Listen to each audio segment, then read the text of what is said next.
just a little bit of work with the jaw part of the T room. And that the TMJ is the T, the ear canal is the E, and the atlas is the A. We're just going to work on the jaw and do that movement.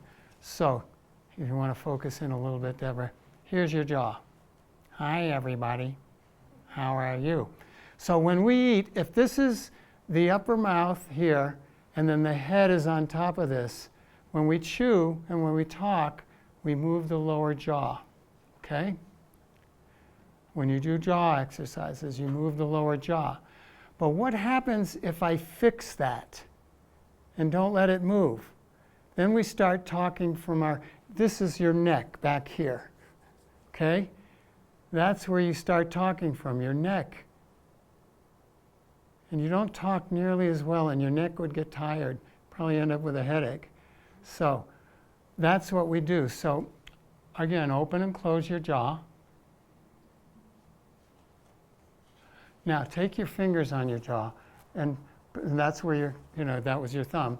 Now try to not force this, but this is just holding your jaw, gently inviting it to stay there, and then you move your neck muscles back.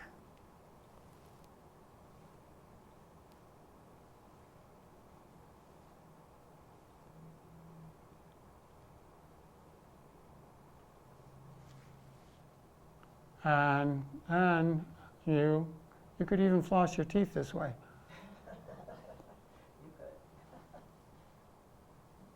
So why do that? Because when we do it this way, the way we always do it, we're using these muscles. But when we don't do it that way, we can get the muscles out of the way, and it gives a whole different articulation of the jaw. It helps decompress it, helps realign it. This is the first way, easiest way to possibly feel it. But I like to take the mound of my hand here and place that on my lower jaw, and then have my index fingers right in front of my ear canal, feeling the TMJ, and then relax the other fingers there, and my thumb is on the underledge. I feel more of a snug connection here. And then I don't try to fix my jaw and make it rigid, but I let my elbows relax, and that just kind of holds my jaw there. And I do the same thing.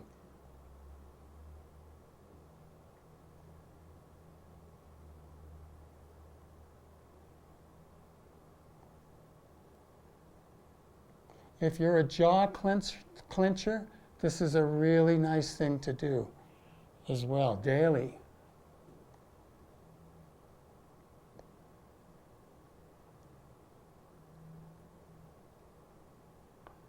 So some of you might say, this feels easier. It is a little easier to feel at first, but I don't feel as connected as I do when my thumbs connect to the under angle of the jaw. My index finger feels the TMJ joint itself, and then my other fingers, and then just the weight of my arms, so that's relaxed. Come up and just stay up.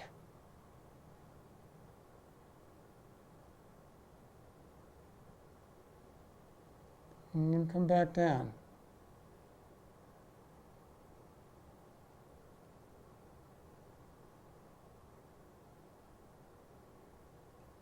And there's other variations with that movement, but that's a good place to start. And when you start to get that, your jaw's going to decompress. It's going to start to relax. Of course, you're not forcing anything. You're not pulling. And if it's painful, you don't do it. You just work gently with it. Okay? We're going to be little tidbits of the tea room over the next little bit. So we just kind of really start to get that, because it's a really good thing to do regularly. I was a jaw clencher, and this really helped a lot to really release that. I have other techniques as well.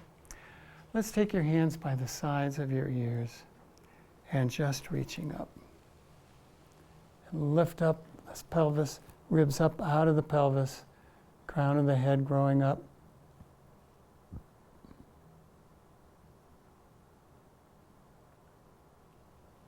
And then bringing the arms out to the sides.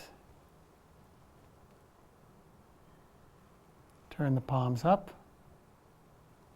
And then reach up.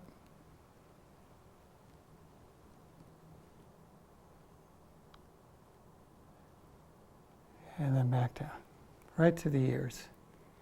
Now I want you to start to listen to your lower ribs here and see if you have any sense of them lifting away from your pelvis. Just listen as you reach up, straight vertical reach with the arms. Listen to your side ribs. And if you even don't sense it, maybe you can visualize the ribs. This is truly a nice traction. And try not to strain the neck, and then slowly come down again.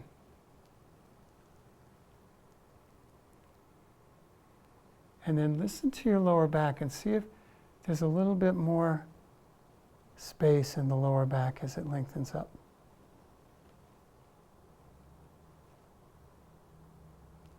And then coming down again, and coming back to T12. And you have that natural curve that's there. But then as you come forward, your back straightens. Just feel that nice straightening of the lower back. And again, listen to your side ribs lengthening off of your pelvis. You're doing the same thing from a different perspective in a different way. You're creating those ribs and space in your lower back tractioning. And then as you fold forward, your back slightly flexes and you slide your hands down. Your back does not stay straight. You'll jam your hips. And then you take your hands down to the two blocks and take them away and gently tip them away from you.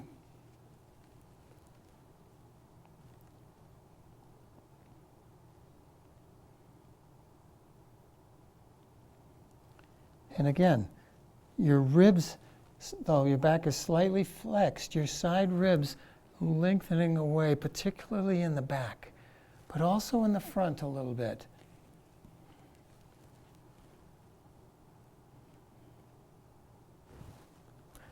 Doing this regularly throughout the day, periodically, can be so good for back issues, particularly the lower back.